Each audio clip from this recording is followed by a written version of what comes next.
Correre su strade aperte e sconosciute impone un'abnegazione, una concentrazione e un impegno psicofisico che non ho mai trovato in nessun'altra gara al mondo. Stirling Moss definisce così la 1000 miglia e lui è uno che nel 1955 faceva Brescia-Roma-Brescia in 10 ore, 7 minuti e 48 secondi, senza fermarsi mai, a 157,7 km/h di media.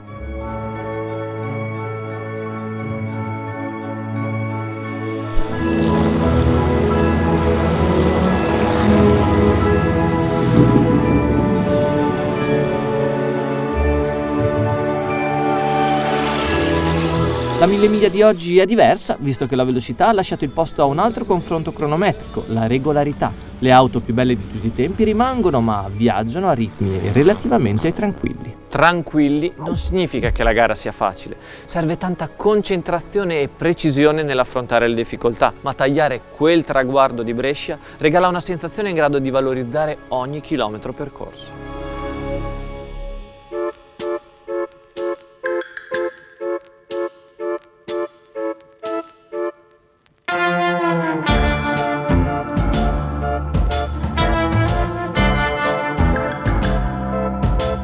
Questa è una gara che parla di uomini e di tenacia, ma prima di tutto è un elogio alla bellezza. Il parterre di meraviglie rombanti proviene dai musei delle case automobilistiche e dai garage di collezionisti di tutto il mondo. Ci sono gioielli da milioni di euro e macchine più normali in termini di valore che devono sgomitare alla selezione perché la lista di attesa per partecipare è lunga. L'importante è che il modello originale abbia disputato la 1000 miglia almeno una volta tra il 1927 e il 57, nonostante possa capitare, come nell'edizione 2016, che tra le 456 auto iscritte ci siano alcune fuori elenco, selezionate dal comitato organizzativo. E poi non mancano le regine, come le Alfa Romeo 6C carrozzate Touring, oppure vetture che parteciparono alla 1000 miglia originale e corrono ancora oggi, come la Lagonda M45 Rapid Works, e altre che furono guidate da eroi della Frecciarossa, come la Ferrari 860 Monza del compianto Castellotti. Per tutte però, dopo la missione si passa alle verifiche tecniche, senza dimenticarsi dell'ultimo controllo, la punzonatura, che delibera e sigilla l'ok ufficiale della commissione attraverso un rito molto atteso e ormai celebre.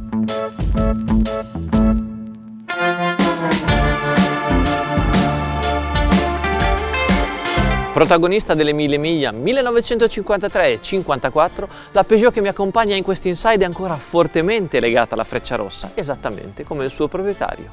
1000 miglia per me è un po' tutto, tutta la mia passione, tutta la mia conoscenza dell'auto, della storia dell'auto e il mio lavoro. Vivo dove è nata la 1000 miglia, vivo a Calino, nella Franciacorta, paese natale di Aimo Maggi, uno dei 4 moschettieri della 1000 miglia. Qua venivano messe le macchine pronte per la partenza e la sua quinta 1000 miglia è il sogno di tutti gli appassionati di auto. Percorrere l'Italia, transitare i borghi più belli, acclamato da una folla di pubblico, bambini che ti salutano, che sventolano queste bandierine, è bellissimo, è impagabile.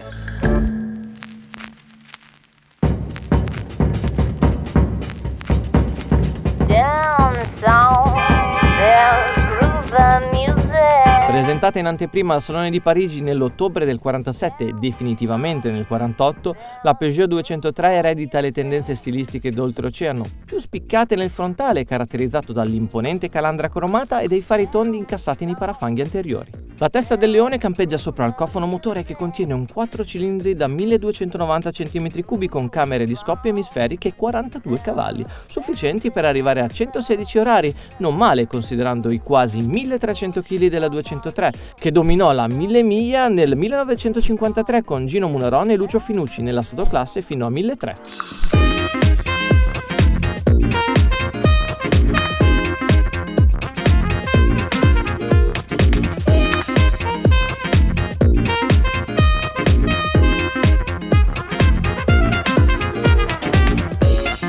Spettacolari però non sono solo le auto. In 4 giorni i 1600 km di gara attraversano decine di comuni in tutta Italia, luoghi che si trasformano anche per poche ore, solo per rendere omaggio a uomini e mezzi provenienti da tutto il mondo.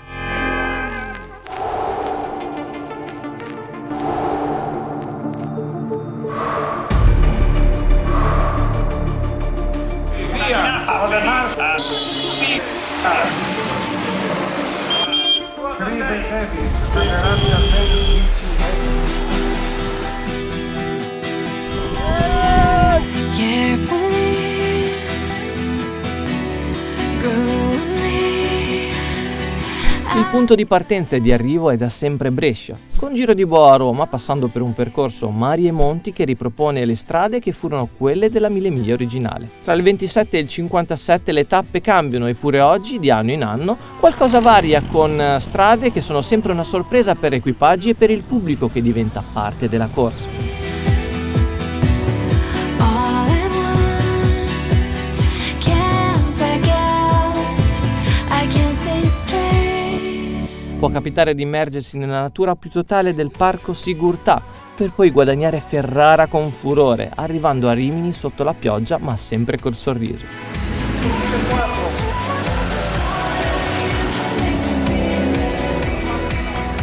Poi l'accoglienza di Senigallia, Loreto, Recanati e Macerata e tanti altri borghi sconosciuti fino a quel momento, ma che per pochi minuti diventano il piccolo centro caldo del mondo grazie all'entusiasmo degli abitanti. E poi le città simbolo della Mille Miglia, come Roma, una tappa dal fascino infinito, molto attesa dai partecipanti che non vedono l'ora di sfilare per le vie del centro nel tradizionale carosello. Alle emozioni della capitale segue una giornata spettacolare, forse la più amata dagli stranieri, perché tutti vorrebbero portarsi a casa un pezzo di Toscana, con quella Radicofani che nel suo piccolo regala ogni volta grandi sorrisi e mani che si agitano.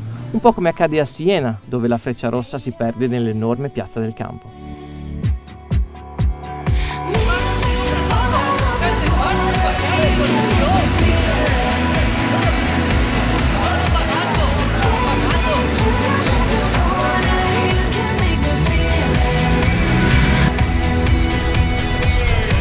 Sul passo della Futa e della Raticosa poi servono i cavalli se ci si vuole divertire, mentre per essere acclamati basta avere il numero di gara sullo sportello e si diventa protagonisti. Ci sono poi arrivi notturni che lasciano il segno, come Parma, che anticipa la giornata conclusiva, che può iniziare con una lodi affollatissima e continuare con un circuito di Monza in cui poter sfoderare cavallerie d'altri tempi o semplicemente sognarle sulle sopraelevate è un momento irripetibile.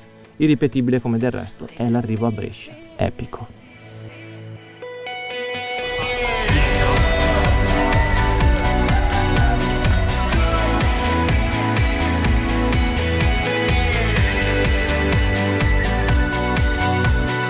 Per alcuni è una meravigliosa opportunità di guidare la propria auto storica attraversando il bel paese, ma per la maggior parte di loro la Mille Miglia è una gara di regolarità che offre e richiede grande agonismo. Eh sì, perché come ogni competizione che si rispetti, anche qui ci sono delle regole. La prima, fondamentale per aspirare alla vittoria, è quella del rispetto dei tempi prestabiliti per percorrere determinati tratti di strada. Sono le famose prove cronometrate, a cui si aggiungono le prove di media, i controlli orari e i controlli timbro, tutte da affrontare a una velocità media mai superiore ai 50 km/h in genere e nel rispetto del codice della strada. Vince chi più si avvicina al tempo imposto per le varie prove e accumula meno penalità per anticipi o ritardi. Insomma, una gara contro il tempo con una precisione al centesimo di secondo. L'organizzazione di una gara di regolarità è sempre complicata, ma se si parla di Mille Miglia, le persone coinvolte sono tantissime e anche per questo partecipare non è per tutti. Ci sono vari pacchetti, ma in ogni caso per ogni automobile iscritta si parte da circa 12-15 mila euro a seconda di quante auto di supporto e assistenza si desiderano al seguito. Una componente questa da non sottovalutare, visto l'enorme stress meccanico a cui sono sottoposte macchine con tante decadi sulle spalle. I tempi sono cambiati, è vero, ma rimane un grande rispetto per gli equipaggi in gara, indipendentemente dall'età, dall'estrazione o dall'esperienza, perché tutti respirano gli stessi gas di scarico e si sfidano al centesimo di secondo ad ogni controllo orario e soprattutto affrontano tutti gli imprevisti che puntualmente arrivano, oggi come allora, ma in forma diversa.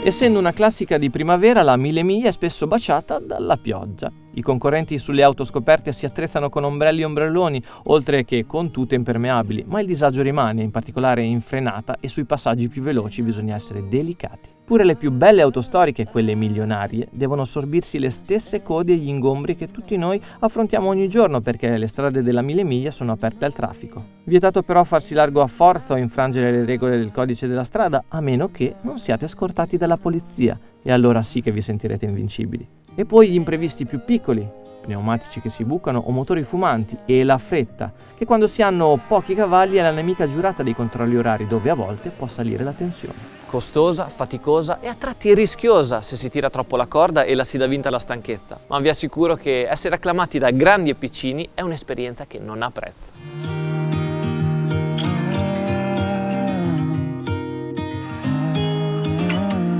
Assaporare la gloria provata dagli assi del volante che correvano davvero alla 1000 miglia è ancora possibile, e il brivido non lo dà la velocità, ma l'affetto del pubblico che affolla i bordi delle strade, ed è fantastico vedere come anche i più piccoli ce la mettano tutta per toccare con mano questa fantastica corsa. Poi ci sono i momenti di concentrazione alla guida, interrotti da performance canore degne di Sanremo.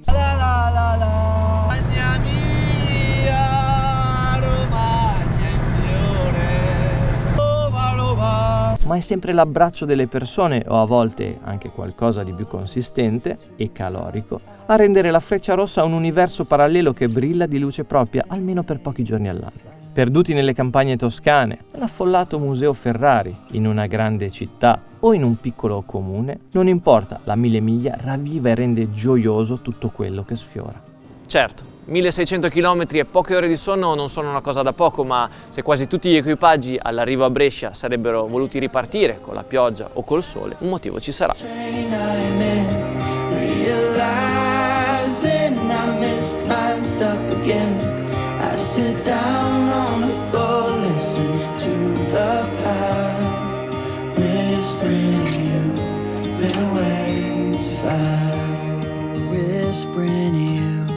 Been away to fight. Oh, you've been away.